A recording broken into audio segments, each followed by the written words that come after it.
લોકસભામાં વકફ સંશોધન બિલ જે મૂકવામાં આવ્યું અને ભારતીય જનતા પાર્ટીએ પોતાના સાથી પક્ષોની બહુમતીના જોરે જે મંજૂર કરવામાં આવ્યું છે ખરેખર નિંદનીય છે. ભારતીય જનતા પાર્ટી એક ધ્રુવીકરણનું રાજકારણ રમી રહી છે અને સંવિધાનને કમજોર કઈ રીતે કરવું.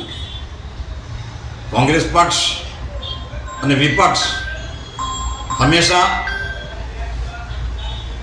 લોકસભામાં અને રાજ્યસભામાં ઉજાગર કરે છે કે જ્યારથી એનડીએની સરકાર 2014થી આ દેશમાં આવી છે ત્યારથી સંવિધાનના અનુચ્છેદોમાં કઈ રીતે ફેરફાર કરવો, સંવિધાનને કઈ રીતે કમજોર કરવું અને દેશના લોકોમાં કઈ રીતે ભ્રમ ફેલાવવો અને તેમાં પણ મુસલમાનો ઉપર એમના અધિકારો જે ભારતીય બંધારણમાં જે આપેલા છે તે અધિકારોના ઉપર તારાપ મારવાનું કામ કરી રહી છે. વકફ ને જે કાયદો 1995માં હતો તેમાં ધરખમ ફેરફારો કરીને પોતાની મનસૂબી પ્રમાણે જે નવો કાયદો અમલમાં લાવવા જઈ રહી છે.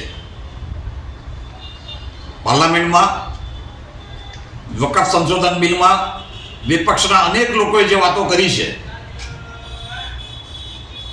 જે કાયદામાં જે ખામીઓ છે તે ખામીઓને પણ ઉજાગર કરવાનો પ્રયાસ કર્યો છે. ભારતના અન્ય સમાજના જે લોકો છે તેમના આગળ કોઈ ટ્રસ્ટ હોય,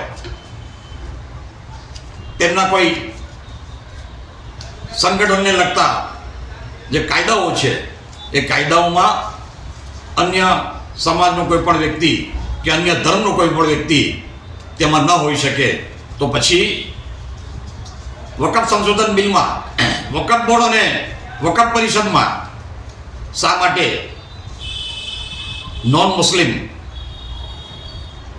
લોકોને નિયુક્ત કરવાનું જે પ્રાવધાન મૂકવામાં આવ્યું છે તે ખરેખર મુસલમાનોના અધિકારો પર તરાપ મારવાની વાત થઈ રહી છે.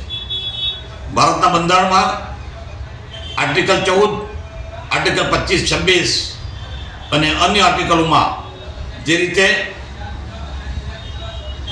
દરેક ધર્મના લોકોને જે વિશેષ અધિકાર આપવામાં આવ્યા છે તે વિશેષ અધિકારોનું આ વાયલન્સ કરનારું કાયદો બનાવવા જઈ રહી છે.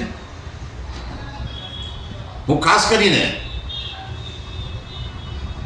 મુસ્લિમ સમાજના સંગઠનો, તંજીમો અને એનજીઓને વિનંતી કરું છું કે જો આવા મુદ્દાઓ ઉપર આપણે એક નહીં થઈએ, આપણો અવાજ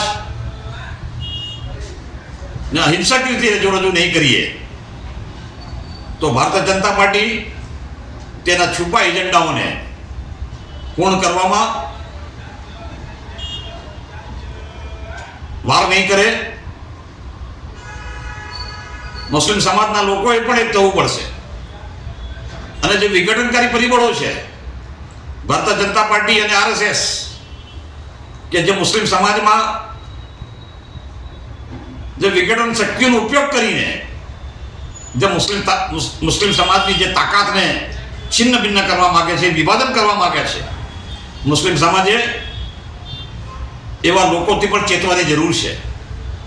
કોંગ્રેસ પક્ષ આજના પરિપ્રેક્ષમાં જે રીતે દરેક ધર્મના લોકોને સાથે રાખીને જે સમન્વય કરવાનો પ્રયાસ કરે છે અને મુસ્લિમ સમાજના ઉપર જે ભારતીય જનતા પાર્ટી જે તરાપ મારી રહી છે તેનો અવાજ પણ બુલંદ કરવાનો પ્રયાસ કરી રહી છે અને સંવિધાન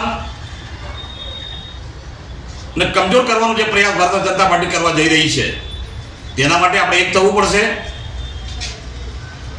બિન સાંપ્રદાયિક લોકોને સાથે રાખીને દલિત સમાજ, આદિવાસી સમાજ, ઓબીસી સમાજ અને અતિ પછાત અને પછાત વર્ગના લોકોને સાથે રાખવા પડશે અને આના અનુસંધાનમાં ચોક્કસ હું માનું છું તેમ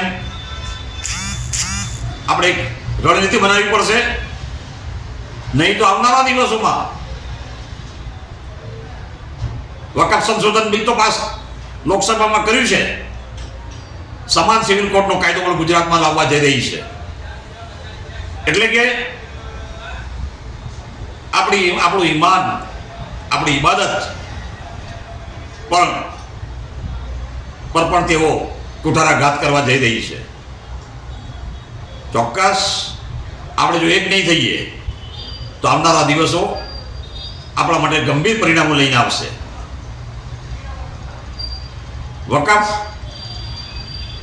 માં મસ્જિદ, ખાનકા, દરગાહો, મદરસાઓ જેવી બાબતોમાં પણ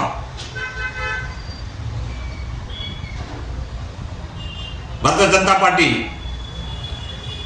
જે તરાક મારવા જઈ રહી છે, ચોક્કસ હું ફરીથી મારા મુસ્લિમ સમાજના અગ્રણીઓને વિનંતી કરું છું કે પોતાના મતભેદોને ભૂલીને મુસ્લિમ સમાજના અને ખાસ કરીને શરીયત પર આવનારા કુઠારાઘાતને પહોંચી વળવા માટે આપણે એક થવું પડશે. કિસાનો એક થયા તો ભારતીય જનતા પાર્ટીને કાળા 3 કાયદાઓને પાછા લેવા પડ્યા. આપણે પણ દેશભરમાં, ગુજરાતમાં અને મોડાસામાં પણ એક થવું પડશે અને મુસ્લિમ સમાજની જે તાકાતો ને વિભાજન કરવા માટે ભારતીય જનતા પાર્ટી જેમને મોરા બનાવે છે તેવા મોરાઓને પણ આપણે ઓળખવા પડશે. તો જ હું માનું છું ત્યાં સુધી अपना ऊपर आमदारी जे। अगर आपको दिलचस्प और जानकारीपूर्ण वीडियो पसंद हैं तो हमारे YouTube channel Muslim of Gujarat को अभी सब्सक्राइब करें। वीडियो को लाइक करें और ज़्यादा से ज़्यादा शेयर करें ताकि हमारा संदेश दूर दूर तक पहुँचे। आपका सपोर्ट हमारे लिए बहुत मायने रखता है। शुक्रिया।